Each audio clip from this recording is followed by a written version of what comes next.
Robert Muldoon is undeniably the most notorious and memorable National Party Prime Minister in New Zealand's political history. It is inevitable that at some stage any National Party Prime Minister will be compared to Robert Muldoon. Already I have seen these comparisons being made with Christopher Luxon. Some people suggest that Luxon is some kind of modern-day Robert Muldoon. I strongly disagree with this view. I think that Luxon is very, very different to Robert Muldoon. I think that in many ways, Luxon is far worse than Muldoon. Muldoon was massively more experienced than Luxon. Muldoon was in Parliament for 15 years before he was elected as Prime Minister. Luxon was in Parliament for 3 years before he was elected as Prime Minister. A testament to the fact that the National Party increasingly has a serious shortage of skilled and experienced politicians. Muldoon was Minister of Finance for many years before he became Prime Minister. Luxon has no experience in government. Luxon is dangerously inexperienced. He is out of his depth, and that becomes more obvious every day. Muldoon was a highly experienced politician. Luxon is clueless and inexperienced. These are major differences, but they are just the beginning. Muldoon took governance extremely seriously and was very interested in policy. Muldoon held the most important positions in cabinet. He was both the Prime Minister and the Minister of Finance. He wrote extensively about economics and went all over the world sharing his views on the subject. He had strong views and aggressively defended them. In contrast, Luxon has no interest in policy or governance. He has never made a passionate argument. He doesn't really stand for anything. He just copy and pastes generic National Party policy and generic National Party talking points.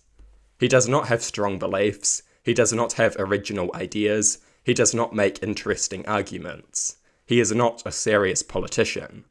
Like him or dislike him, Robert Muldoon was a serious politician who was intensely interested in policy and had very strong views about policy.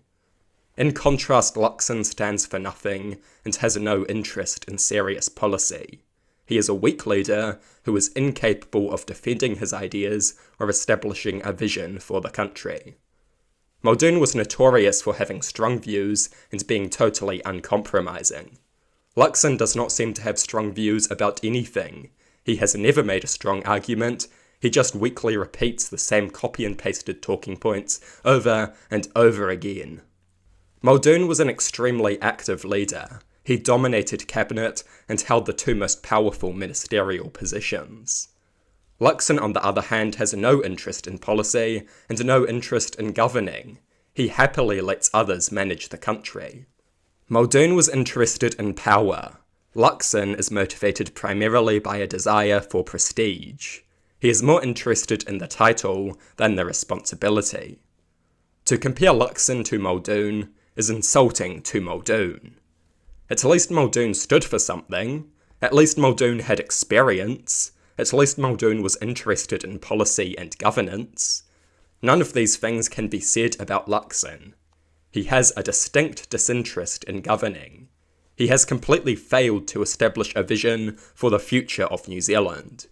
He has completely failed to offer strong solutions and serious policies. He has never made a strong or passionate argument in his life. He does not have distinct views. He is just a talking head for the larger National Party. He does not have his own views and a desire to see them materialise. He has a desire for prestige and a willingness to say whatever he must to acquire it and maintain it. Is Christopher Luxon the new Muldoon? Is Christopher Luxon comparable to Robert Muldoon? No.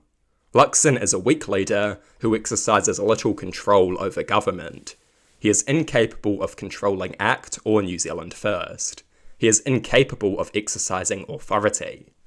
In contrast, Muldoon had almost total control over the National Party and totally dominated the government. Do you really think Robert Muldoon would let David Seymour challenge his authority in the same way Luxon constantly does? Of course not. Luxon is more comparable to Jim Bolger or John Key than Muldoon, and even then, he is just a low-budget version of these two. Muldoon hated neoliberalism, Luxon loves it. Some of the politicians of Muldoon's day implemented ACT Party-style policies and later went on to join the ACT Party. Muldoon hated these people.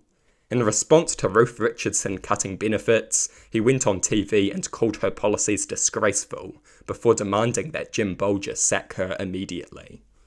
Muldoon hated neoliberalism, the grotesque economic philosophy of the ACT Party.